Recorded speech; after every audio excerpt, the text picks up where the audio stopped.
Hi, everyone. Welcome back to the Benu podcast, where we explore stories, ideas, and tools that help people and organizations grow, adopt, and thrive. In today's episode, I'm joined by Ania, a powerhouse in business innovation, psychological safety, and human centric leadership. With more than 40 years of experience across scale ups different companies, mostly in Netherlands and some other giants, global giants like Amazon. Now she's founder of her business, focusing on helping teams create spaces where people feel safe to speak up, collaborate, and as I know, truly innovative. We'll dive into how psychological safety foils performance, why it matters in fast paced teams, and how we can build cultures and trust, especially during uncertainty, which is really important for us because we are more focusing on building ecosystem and communities for powering individuals and mostly small and medium sized enterprises in our ecosystem, which is the Futures Hub and Venue Community and some other ventures and initiatives. So let's get into our conversation. Hi, Anya. I'm so happy to have you. And thank you for accepting my request for joining me in this episode. Maybe you want to add something I missed, or maybe you want to emphasize on something about yourself. Feel free to share with us. Sure. Hi, Ben, and thank you for having me. No, I think you summarized it well.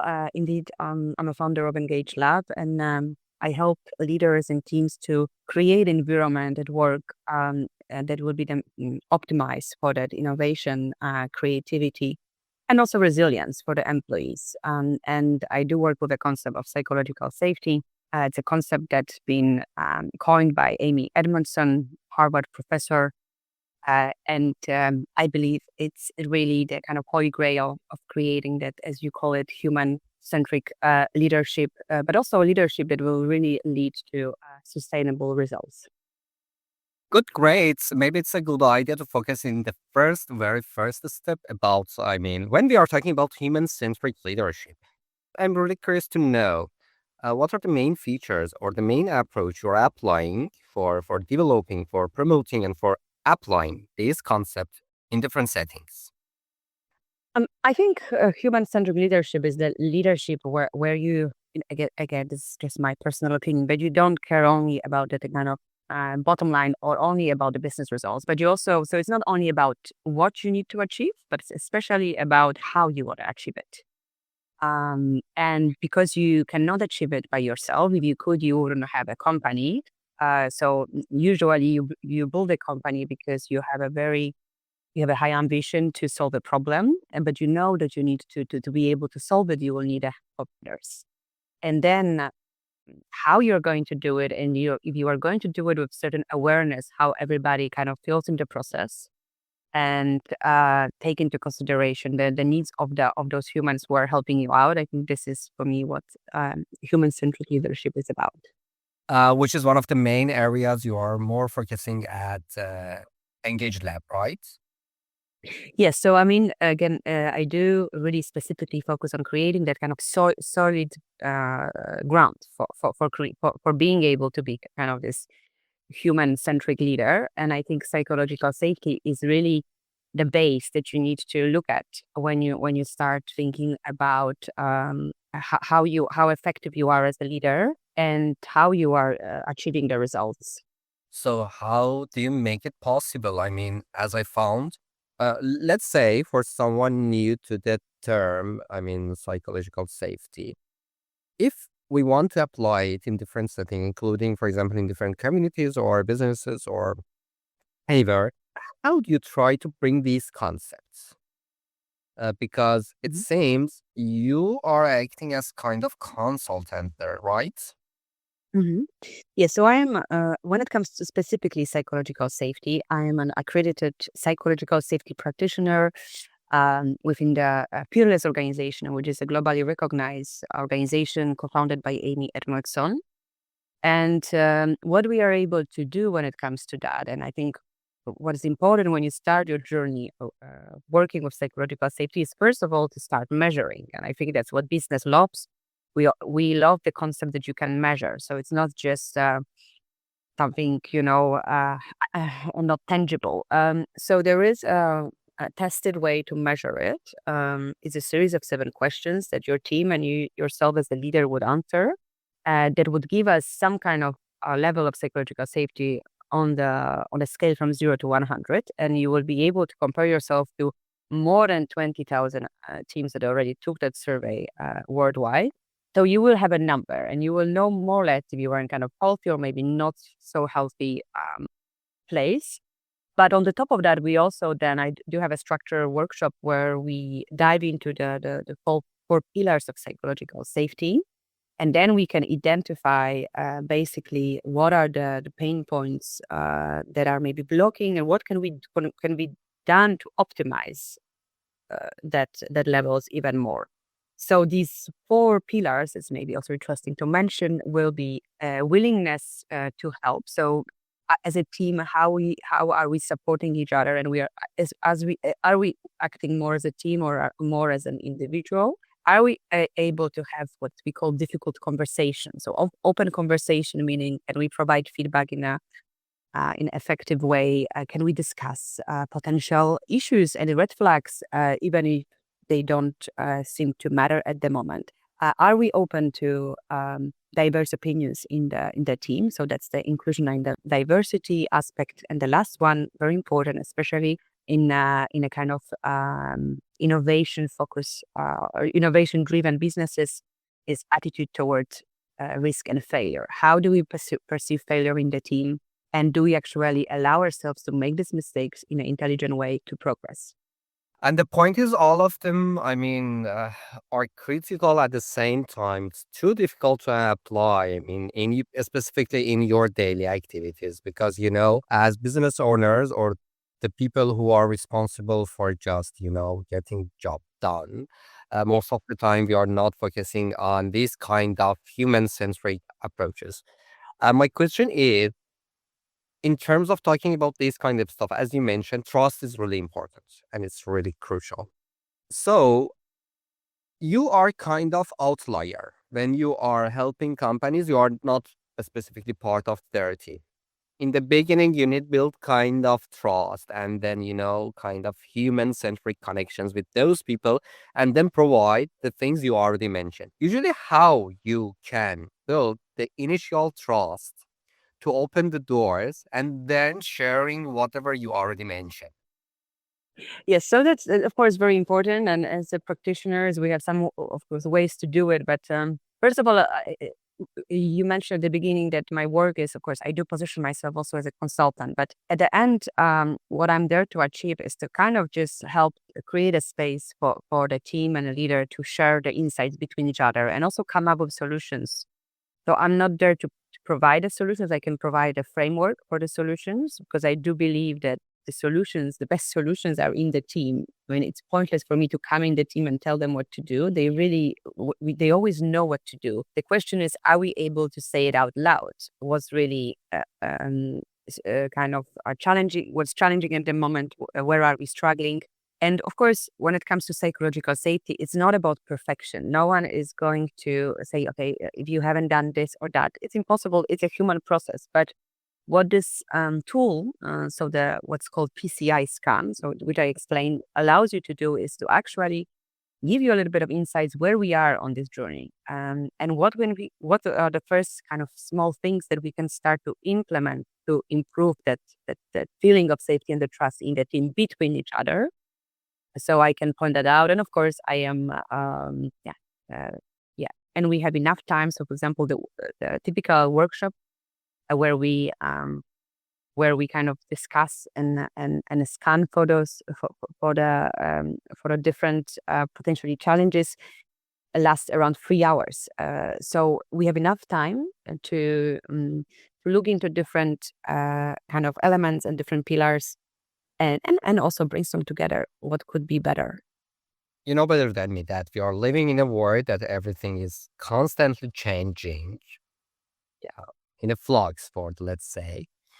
And at the same time, compared to the past, it seems It's a little bit more complicated because, for example, now the work style is not just, working in one place or one location. Hybrid or remote working, digital nomadism, the things like that make the connections between team members more complicated. Meaning, okay, now trust is not as same as before.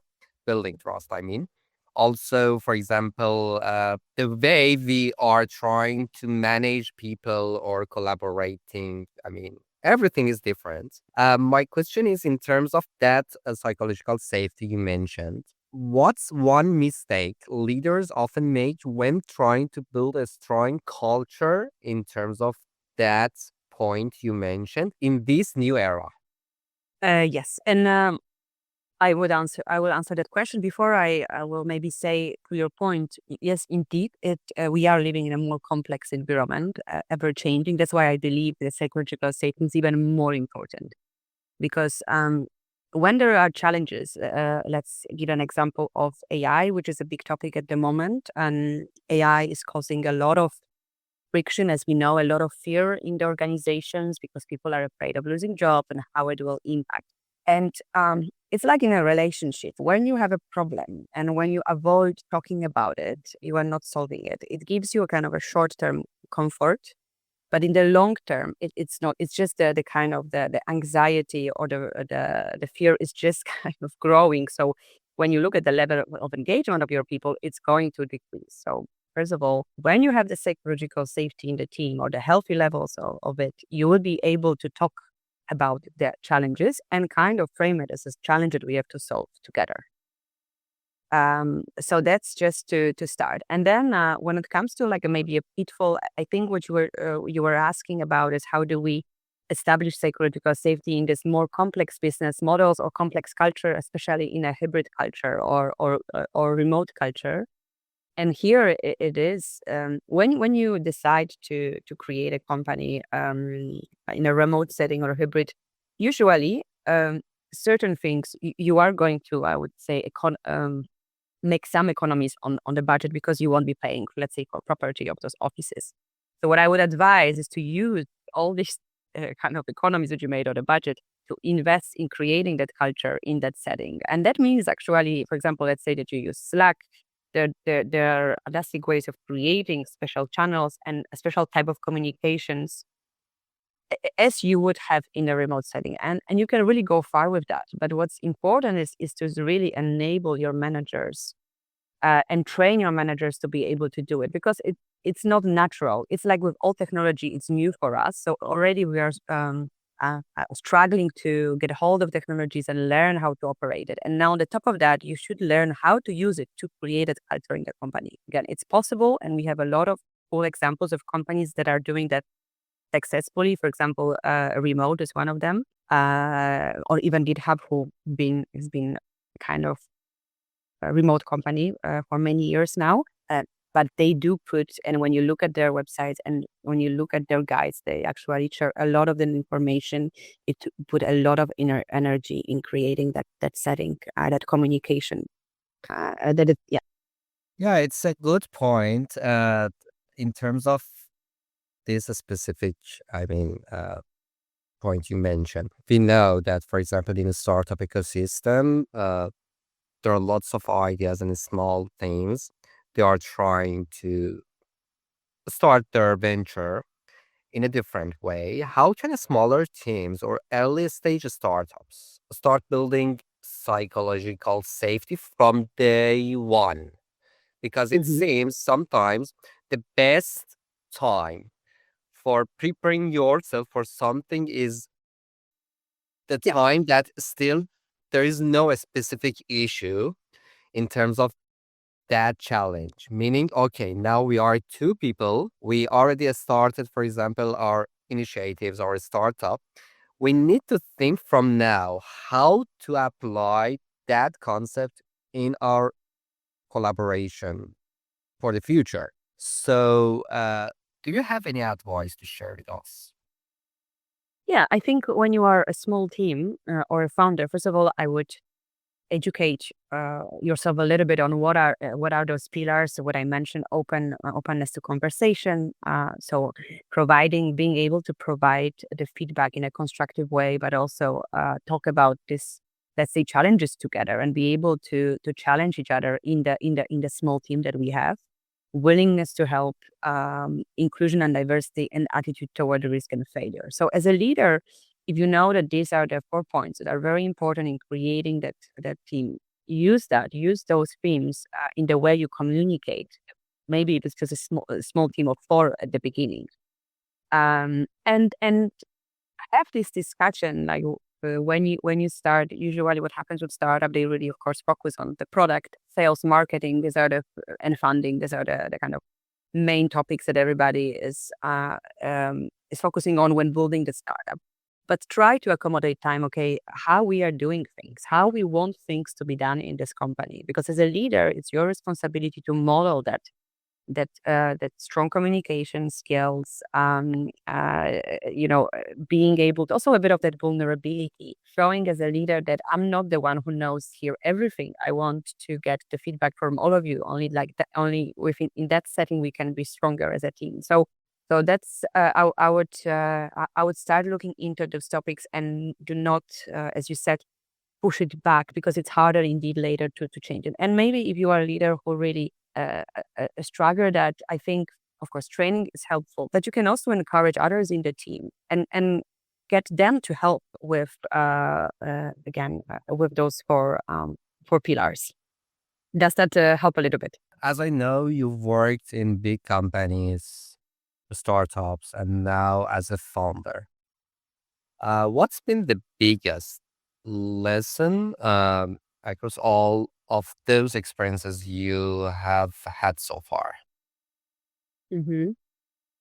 There's a lot of lessons, so I don't know.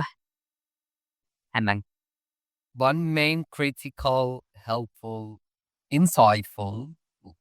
Mhm. Well, I mean, I think I can speak. I'm going to speak a little bit from my own experience, and as you know, one of the companies I worked for was AGN, which is a famous fintech company here in Amsterdam. And I remember yeah, at some point I was managing quite a big project. It was a very innovative project where I needed to push myself and the team to create, let's say, out of the box solution. In that case, specifically, it was about incorporating a special type of technology into the event or the concept that we've been working on. And it, I did, and together with the team, we did came up with a very good idea, but it was something that was never done before.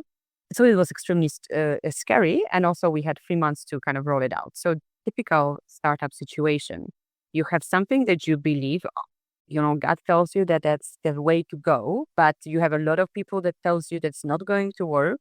And and it's scary, and you don't know if you will have enough resources, and so on and so on. And then there was that one moment where I did talk previously to one of the executives at the GN, and I remember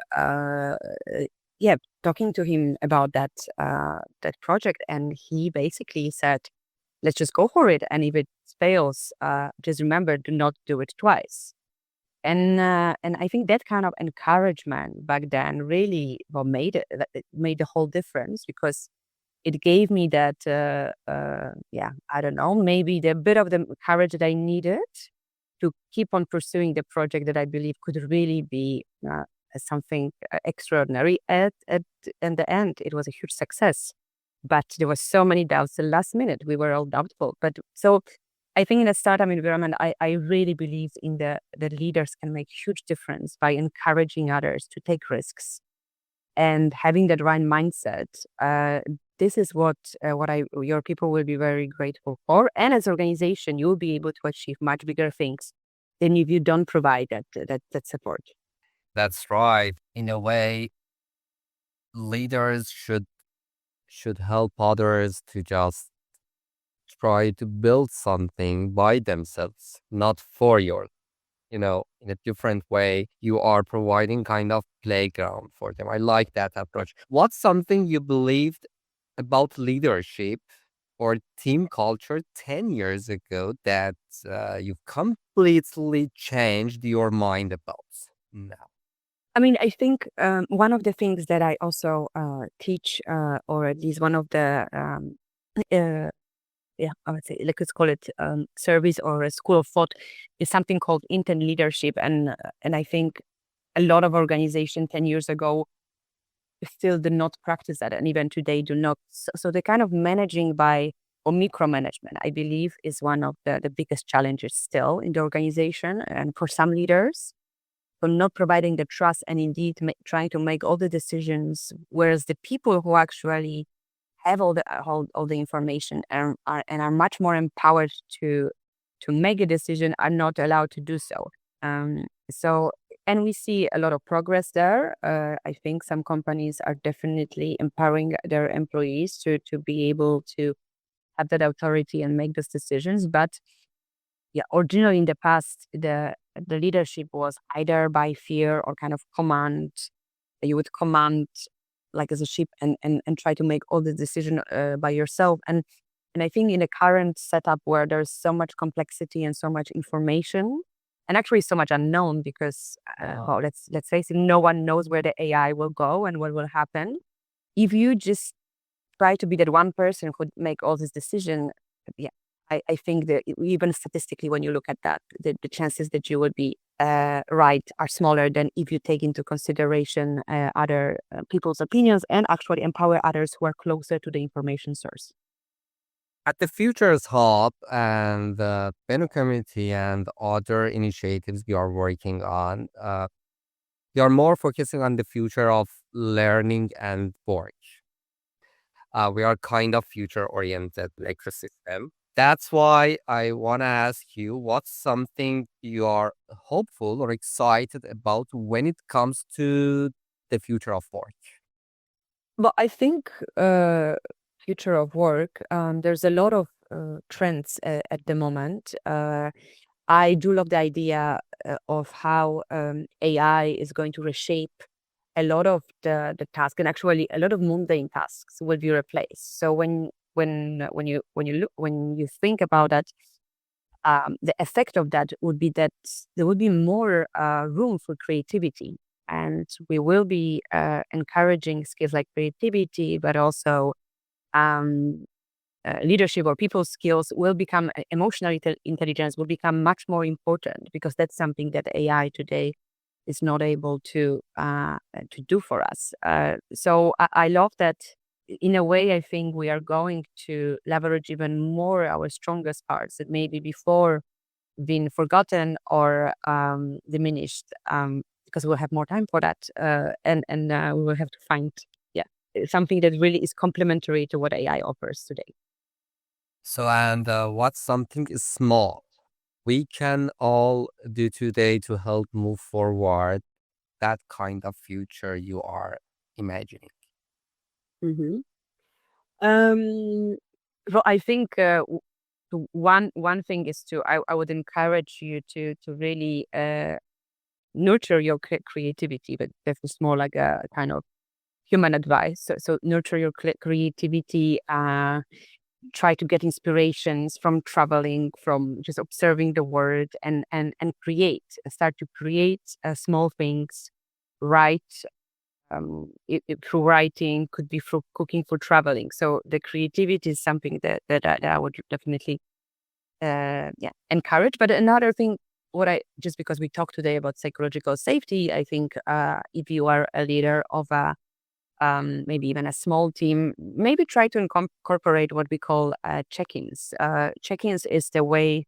It's actually one of the practical tips to help with psychological safety. You don't have to do it at every meeting. It might be difficult, but once per week, try to incorporate check-ins. Check-ins basically everybody just says how they feel today and and where they are, for example, towards the topic. So let's say that you are here to discuss brainstorm something and go around the room and including yourself, you can start, today I feel great, or today I feel, well, maybe not that energized, but I'm still curious about the topic that we are going to discuss. So what it does is basically it's going to, in a way, break the ice in the room a little bit, but you also will model as a leader that it's okay to kind of create space for a bit of that vulnerability and maybe now and then to show up and not as a I don't know, always as a 100%, but it's okay to show up, on 80%. And as a team, we actually are here all together to still support each other in achieving whatever we need to achieve, even though if some of us are not maybe feeling that well. So that's a little bit creating that the trust between the team members and creating that feeling of a team of togetherness, uh, and also allowing everybody to also arrive in a way. So not going straight to the challenge, but kind of arriving as humans in the room before we actually discuss, the topic. Yeah, I like it. It seems for me you are talking about check-ins as kind of way for human-centric communication with others in a casual way. I mean, it's not official one-on-one meeting. Okay, let's talk about something specifically or personally or professionally or something like that. As you mentioned, it's not kind of tick the box activity.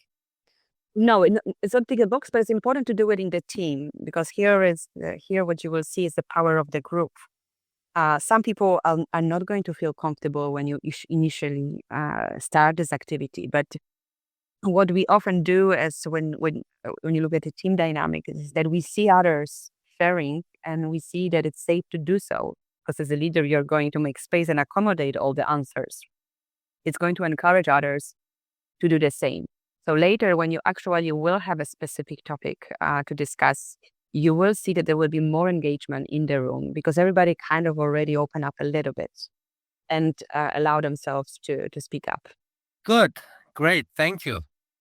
So, as we discussed and we decided, we tried to just move forward in our conversation following the flow, not, I mean, just specific questions. That's why even I had no idea about some questions I asked. I did like the concept of check-ins. I really like it. I mean, it seems it's really helpful and practical. Maybe I forgot to ask something, or maybe you want to stress on something at the end for sharing with us as kind of takeaway. Feel free to share with us.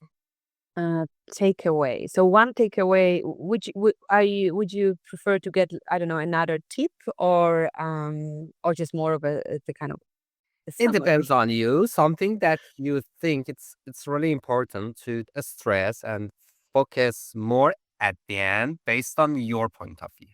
Well, what I would encourage you to do is to really do not underestimate the power of leadership or of that of how you do things and only what you do. So when you start creating companies or working on those creative ideas, and you do um, you do of course need help from others, I just take it responsibly and do create that awareness. Be aware of how you are leading those teams, and have a courage to check because what often is we see actually, and that's already kind of is becoming a law is that when we do test teams on psychological safety, the leader score is always higher than a team score. It's natural. We tend to always believe that we are doing better than we are, or at least we are not always aware of certain actions. Even we have all the good intentions, and we are not aware how our behaviors are impacting others. So being having that courage to checking out how it is actually impacting others is going to really take you far because it's going to create a trust between you and the team members.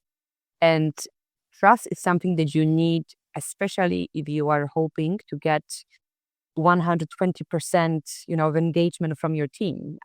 People really want to engage because we are all naturally, we want to learn, we want to grow. So these are human skills. But to be able to get this out of your people and kind of work at this level together, you also need to give something. And I believe what you need to give is creating the trust via psychological safety. Great, thank you. And where can people find you or connect with your work? I think you can always connect with me via LinkedIn. So as you mentioned, my name is Ania Hajdrowska. A little bit hard to explain that. The company is called Engage a Lab. So yeah, I think probably at the value community we are going to put the name of the company. You can always. I do have a discovery call. You can book a free call with me, which is the 30-minute call, and I think we're going to also add this service to your community, where I can just have a short chat about how can I help and yeah, and help you to become a better leader.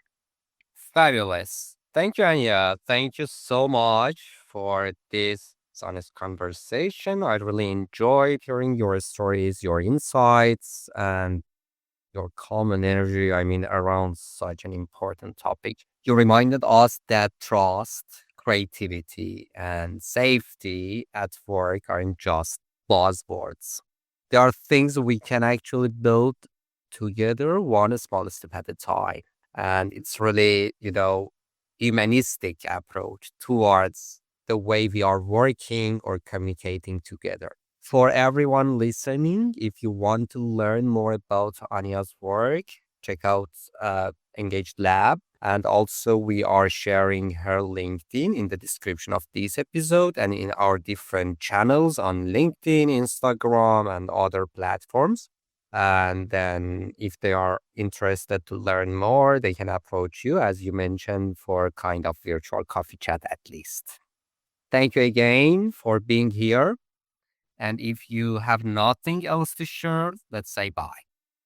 Yes, thank you so much also. And yes, and hopefully I'm going to speak to you soon.